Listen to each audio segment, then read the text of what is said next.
Minnie Stobble found the body, my grandfather's body.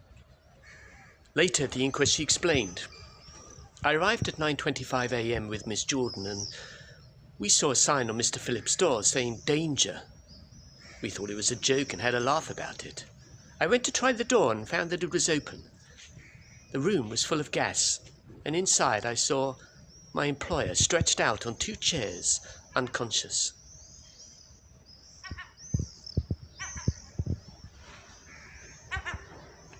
Do you know, I'm in love with one of the boys in this school. Do you know who it is?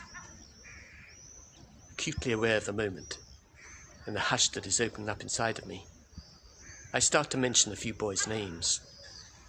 I'm sitting alone at a table with Susan at the time. She dismisses these names in turn before telling me that I am the boy that she loves. I'm at a loss to know what to say or do. And in the end, it's my body that does the talking for me, as underneath the table I conceal a strong and emphatic erection.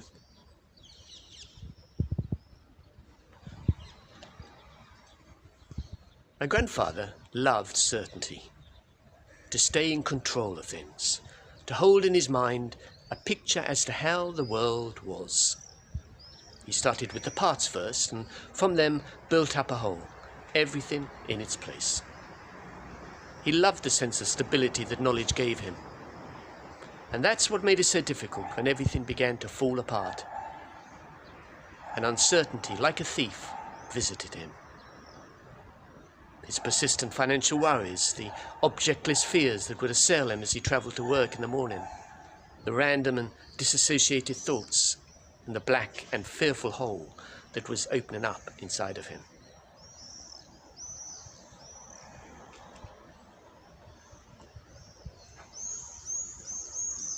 At 14, I wake from a dream in the middle of the night, laughing out loud. And as I recollect it, I catch the humour of it again. Aware of the silence of the night and the fact that I may be overheard, I do everything I can to suppress it, pinching myself violently, holding my breath, putting a hand over my mouth, but to no avail. Loud guffaws break forth like exploding fireworks, shattering the tranquility of the night.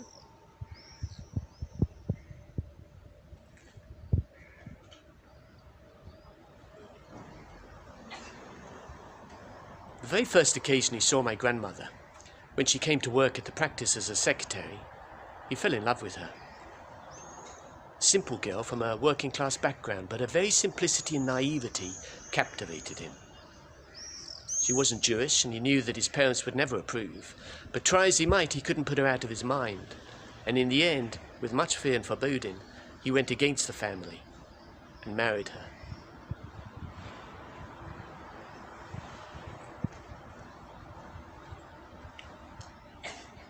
My nephew's on the floor in front of us. My sister is on the settee with mother. My brother, my brother-in-law and me are all standing.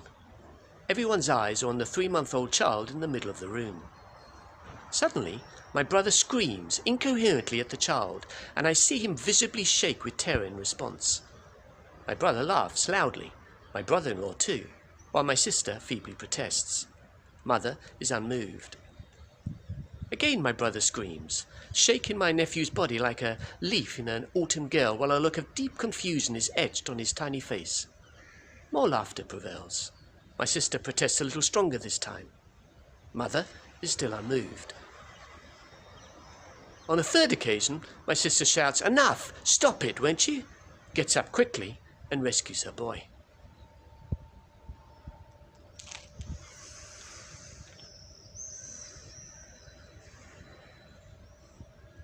He was surprised when the moment came how coherent he was, notwithstanding that his mind was like wool and his head was throbbing. "I'm sorry, dear, but I cannot go on any longer. The strain is too much for me. I am not well. My head aches and I am tired. Everything seems so hopeless. I understand nothing. Please forgive me. Your loving Cyril."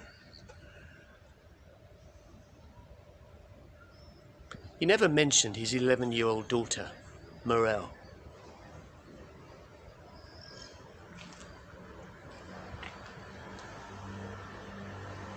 A young girl approaches where I am sitting and sits on a stool nearby. A sweet-looking girl of about 19, and as I observe her, I experience an intense, sudden, and overwhelming desire to strike her squarely in the face.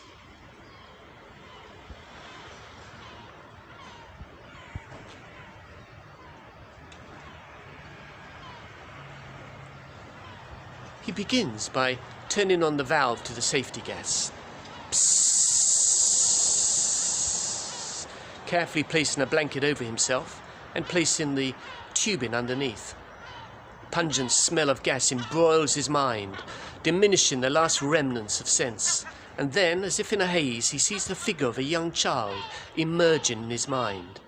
A child playing alone in a garden, his garden, who stops what she's doing, looks up, and nervously begins to laugh.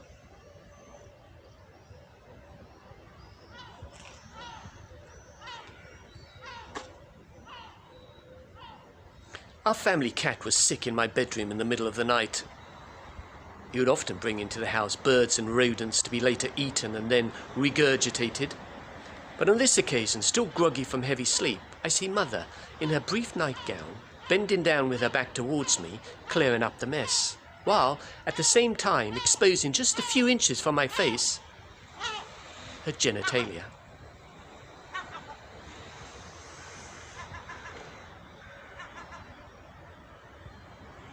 I often think there was some symbolism in that event. What I wanted to see but never did was her heart close up and raw.